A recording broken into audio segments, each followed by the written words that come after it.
So the officer got livid. You telling me where I should go and where I should not go? Do you know who I am? And he pulled out his badge. Said, FBI, I'm FBI, I'm a senior investigator. You telling me where I should go and where I should not go, with this badge I can go wherever I want to go.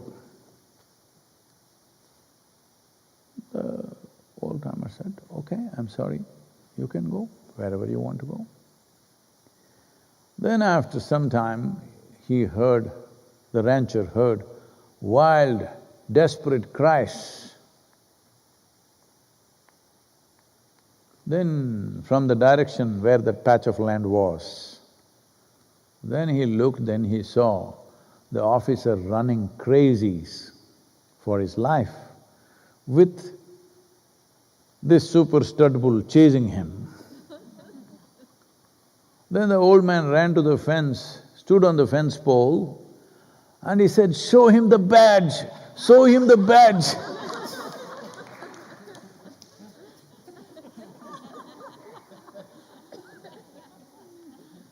Please, don't flash your entitlements in the face of the virus. It's non-discriminatory.